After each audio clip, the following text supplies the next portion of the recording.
Is that the shit that they do in Thailand? Yeah, that's the shit they do in Thailand. I went to the Muay Thai fights in Thailand. Look at that. Yeah, he's getting after it. So he would train at this like legit Muay Thai gym, and you watch him. I mean, if I saw him about to fight in the UFC, I'd go, well, fucking not a good move. Look at it, he got dropped there. Like he's training, he's doing real. I mean, he's getting his legs kicked, the whole deal, and you could tell that this is, they're not cutting any corners. He's doing the hard work, the real hard work.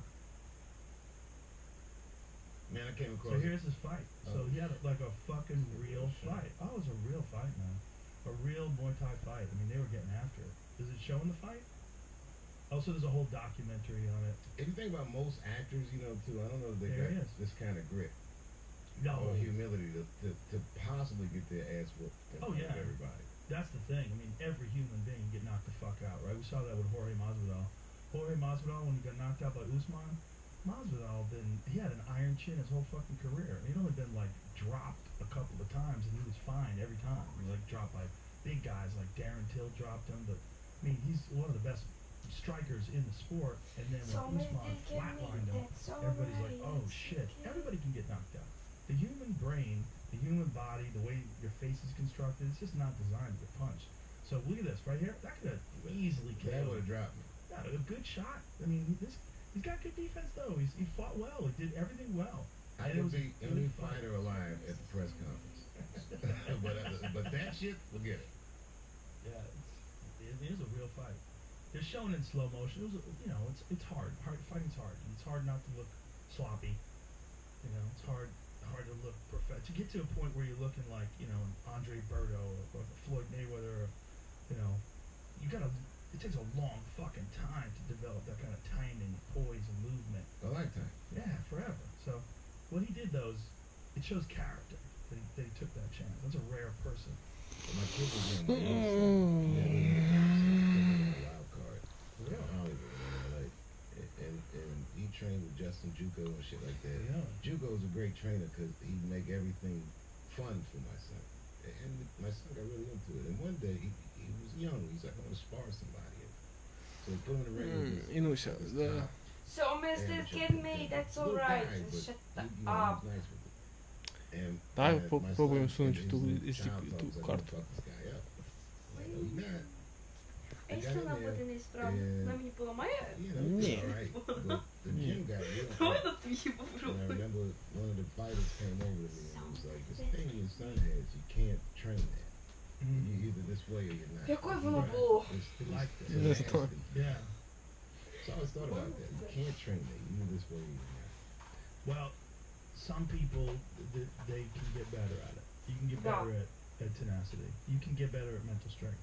It's not totally innate. Like, some people are just born with it, though. Some people are ferocious from the jump. Where did you fall in that spectrum? I don't remember, because it was so long ago. But I always had, Це ж Америка робить I always ці had самосуди? unusual power. Because I have a weird frame. Кругом. Like a very large Ні, ну саме головне, хто його придумав? Америка? wide shape. Ні, китайці. So, Умні the китайці. problem with that is, А Apple? and it took me a long time. You can load up and I would try to Tupiki knock tights. people out all the time. Like, this is they can't most imagine. Taekwondo tournaments. Like a lot of most of the fights are won by points. They're won by decision. I won most of my fights by knockout. A lot of them by knockout. I mean, maybe not most of them, but I was always trying to knock someone unconscious. So what does it feel like to knock somebody out? Is it satisfying? Is it scary at all?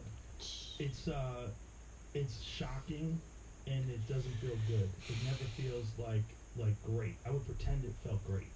I'd be like, yeah, but meanwhile I was like, what the fuck? Right. Part of me would be like, what the fuck? It's always Друге fun. вещі. There was one time that I never recovered from when I was 19 years old. I fought in Anaheim, California. Flew out here to fight in the Nationals. Won my first fight. Then I won my second fight. I was fighting this kid, and I was there with just me and my friend Junksik. He was coaching me. He was cornering me. And this guy, they had their whole team with them. There's all these people in the stands that were. I remember saying, "Come on, Johnny, get him, Johnny, get him, Johnny." And I knew this dude was just a little slow. and he was doing some things, and I was seeing some openings, and I hit him harder than I've ever hit anybody in my life. I hit him with a wheel kick, I hit him so hard I was limping for a couple days afterwards because my heel hurt from hitting his head, and I flatlined him. He face planted, he started snoring, and he never got up. They carried him off with a stretcher. He was unconscious for half an hour, and they eventually carried him off, put him in a stretcher, brought him to the hospital, but he literally never stood up and walked around. And that's scary. It scared the shit out of me. And then I went back. The dude. I didn't know the dude. He was from Chicago. I was from Boston, and we just met in California. That's what's weird about boxers. Like, beating somebody up that you're not angry at. Right. Is a wild thing to think about. It is wild. Yeah. They do it all the time. You know, a lot of MMA fighters, they're good friends up until a lot of them train together, and then they go and they fight. But I went back to my instructor, and my instructor was a hard man. This Korean dude who had been taught by General Che Young-yi, who's the original founder of Taekwondo, who used to train troops in Vietnam. I mean, this guy was hard. And when I went back and told Mr. Ken, I said, you know, we were talking about the tournament. He goes, I heard you had a really good knockout. And I said, it was very scary. I go, made me nervous. I go, because he never got up. I mean, I thought he was dead. And he goes, sometimes they die. Wow. And then he walked away. Wow. And then I was like, oh shit, that is me. Yeah, like, how old were you then? 19. Jeez. And that was the decline of my Taekwondo career from that moment on. My fighting career, I fought for a couple more years, but I lost a lot of my enthusiasm with that one fight. Was the fighting and the stand-up overlap? They overlapped for 3 kickboxing fights. I had 3 kickboxing fights while I was doing comedy, and I wasn't committing 100% to either one of them. I was half in with both, and then I realized I couldn't do it anymore. And I actually got told by a dude who was an open micer. He actually like said something that was so true I couldn't even argue with him. He goes, yeah, you started out pretty funny. He goes, but you lost steam somewhere along the line. And I remember looking at him and going, fuck, he's right. Wait. In what context did he say this? Talking about comedy, like who's getting good, who's getting bad. We were all like a year in, you know. We were all struggling. And we were sitting around talking about, oh, this guy's really funny and that guy's really... He's like, yeah, you started out pretty good, but it seemed like you lost steam. Really? He wasn't even being mean to me. He was just being honest. What was he singing? I just wasn't as into it because I was still fighting. I was still doing both things, and I was still teaching. I was still teaching at Boston University. I taught So you started stand-up in Boston? Yeah. That's a weird circuit. It was a good circuit. It's a great circuit. It's an anomaly. It was a good place because it was they have no tolerance for bullshit. There's no dilly-dallying up there. They want punchline, set up punchline, bang, bang, bang. They want entertainment. Don't be late. Yeah. Don Gavin, Lenny Clark, Steve Sweeney. Yeah, man. I remember when I was a kid, I used to catch train up to Boston and work out with these kids. Yeah. And it was the first circuit I'd ever seen guys making like 6 figures and never leaving the city. They trapped them. They would go to bars and shit, and if you think they played for the Celtics or something, like the town embraced the local communities. Like they were stars in Boston. Oh yeah. Like nothing else. Sure. There's no other comparison to any other city. It's like that. What was the guy you used to drink all the time? Teddy Bergeron. Oh, yeah. When he was in it, he was a beast. Teddy Bergeron had one Tonight Show set that was so fucking brilliant.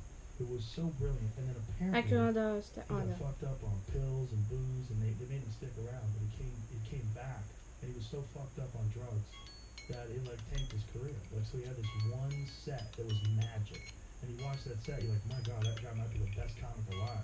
Right. He was so smooth. I remember opening for him. He was so smooth. He was so good. He was so good. He was such a smart guy too, such a good writer. But you know, success and the demons. I mean, that's why one of the things that's very impressive to me about people like you that manage the success, it doesn't change your personality. You whatever anxiety comes out of all the pressure and all the people paying attention to what you're doing, you roll with it and you handle it. Some people don't. You know, it's that scrutiny. Being the object of attention. Камера для этих, для компьютеров. I did not handle that. Да, You know what I mean? I was a kid. I was immature. что-то. It was a weird thing. But you still handled it well. Even though you didn't know how to handle it, you figured it out. Like you did it. It was a struggle, but you never became an asshole. No. You never fell apart. I think life is too just humiliating of a practice. You know what I mean? No matter how you feel about yourself, you get in the morning, take that first shit of the day. You're a person. Yeah. Oh yeah. Fingers are like gross. No, it is true. It's true. It's true. Yeah, I mean, the more things that I do that are humiliating or humbling's probably the word. The more things I do that are humbling, the better it is for me. The thing I like about your comedy origin story, like I was fighting, I was teaching, he said, and I was doing stand-up. I didn't commit to all of them. But now, that sounds like the recipe for everything you do. Well, the things I do now, they enhance the other things. It's like if I'm doing a podcast, I think it enhances my stand-up. It enhances my perspective. The more people I can talk to, the more ideas I can take in, the more conversations I can have with people. I get a better understanding of people. Like I'm building a mountain out of layers of paint.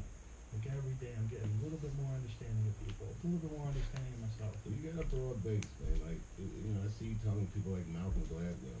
I read his books. It would intimidate me to just chop it up. He's a good dude. He's easy to talk to. He seems like that. I don't know it all, but he's a brilliant dude. You are a brilliant dude. But it's just weird. It's weird that I know you. You know what I mean?